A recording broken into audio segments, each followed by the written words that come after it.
عارفة الإحساس لما تصحي من النوم وتحسي إن جبل على صدرك، مش عايزة تقومي ومش عايزة تشوفي حد، وحتى الصلاة والعبادة حاسة إنهم تقال على قلبك. إحساس إنك مطفية ومش عندك قوة حتى عشان تتعالجي. والنهاردة يا حبيبة قلبي مش جاية أقولك روحي للدكتور، ولا جاية أقولك اضغطي على نفسك. أنا جاية أقولك إن في شفاء صامت، هبة ربانية موجودة كل يوم الصبح. ما بطلبش منك مجهود غير إنك تفتحي عينك وتمشي شوية. والنهاردة هنتكلم عن سحر البكور، وإزاي ممكن يعالج اكتئابك ويطفي نار قلبك وانتي في مكانك. والست عموما يا بنات شايلة تهد جبال ما بين طلبات البيت ومذاكرة الولاد وضغوط مادية وكلام الناس، وفي وسط كل دوت بننسى نشحن روحنا. والسهر بالليل مع التليفون والهموم بيخلي هرمونات النكد تعلى، وبتصحى الصبح مكسرة. وعارفين ليه يا بنات النبي صلى الله عليه وسلم قال بورك لأمتي في بكورها؟ لأن في الوقت ده فيه طاقة وسكينة مش موجودة في باقي اليوم. ده وقت توزيع الأرزاق، مش بس الفلوس، لأ، وأرزاق الراحة والسكينة كمان. وتعالوا نكون صراحة مع بعض، احنا بنعمل ايه بالليل؟ بعد الكل ما بينام والبيت بيهدى، بنمسك التليفون ونبدأ التقليب اللانهائي، وبنشوف حياة غيرنا اللي باينة مثالية فنحس بنقص، وبنشوف أخبار توجع القلب فنشيل الهم. أو الأسوأ، بنبدأ نفتح دفاتر الماضي ونحاسب نفسنا على كل كلمة وكل موقف حصل من سنين. عارفين ليه السهر بيزود الاكتئاب؟ أول حاجة هرمونات النكد.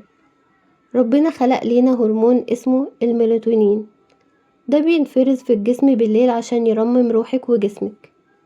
ولما بنسهر قدام الشاشات احنا بنمنع الجسم انه يفرز الهرمون ده، وبنبدل مكانه الكورتيزول هرمون التوتر. فتصحي الصبح خايفة وقلقانة ومش طايقة كلمة من حد. وتاني حاجة الأفكار المشوهة. بالليل العقل بيكون تعبان، والأفكار التافهة بتبان كبيرة، والهموم البسيطة بتبان جبال. بالليل انت مش بتفكري، انت بتكتري الأحزان. تالت حاجة سر طاقة الصبح. كل ساعة سهر بالليل هي ساعة نكد محجوزة ليكي بكرة الصبح. السهر بيخليكي تفقدي أجمل هدية ربانية، وهي نور الفجر اللي اتكلمنا عنه. احنا بنهرب من ضغوط اليوم بالسهر، بس الحقيقة اننا بنرمي نفسنا في حضن الاكتئاب من غير ما نحس. الست الرايقة بجد هي اللي بتعرف تنيم همومها بدري عشان تصحى تقابل رزقها وبركتها وهي فايقة. وتعالى أقولك السر. العلم بيقول ان الفجر فيه نسبة أوزون عالية جدا. دي بتعمل ايه؟ بتنظف الجهاز العصبي وبترفع هرمون السعادة السيروتونين من غير ما تعملي تمرين ولا تروحي جيم. الشفاء الصامت. وانت قاعدة في البلكونة ومعاكي كوباية الشاي بتاعتك في الفجر، الهدوء ده بيعمل لروحك شفاء. الاكتئاب دايما بيحسسك انك ما عندكيش طاقة. ميزة البكور انه مش عايز حركة، هو عاوز حضور بس، تقعدي وتتأملي خلق الله والكون وهو بيصحى. انا عارفة انك هتقوليلي يا منى انا اصلا مش بعرف افتح عيني الصبح. تعالى اقولك نبدأ ازاي ب5 دقايق بس. اول حاجة قعدة ال5 دقايق. ابدأي بصلاة الفجر واقعدي 5 دقايق بس قدام الشباك. وتاني حاجة ممنوع التليفون. اول ساعة في يومك دي ملكك، مش ملك الاخبار ولا جروبات الواتساب اللي بتجيب النكد. وتاني حاجة تمرين التنفس بالبركة. استنشقي هوا الفجر وانتي بتقولي يا رب ارزقني السكينة. ورابع حاجة الخلوة. الوقت ده هو موعدك مع الله.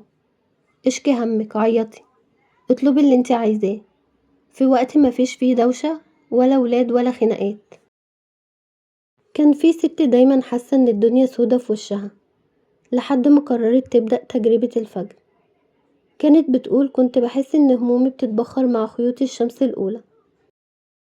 البكور يا بنات مش مجرد وقت، ده حياة جديدة بتتولد كل يوم. لو انتي تعبانة ومطفية ومش قادرة، جربي الشفاء الصامت ده لمدة أسبوع واحد وطمنيني على قلبك. مستنية اسمع رأيكم في التعليقات. مين فيكم جربت سحر الفجر وحست بفرق؟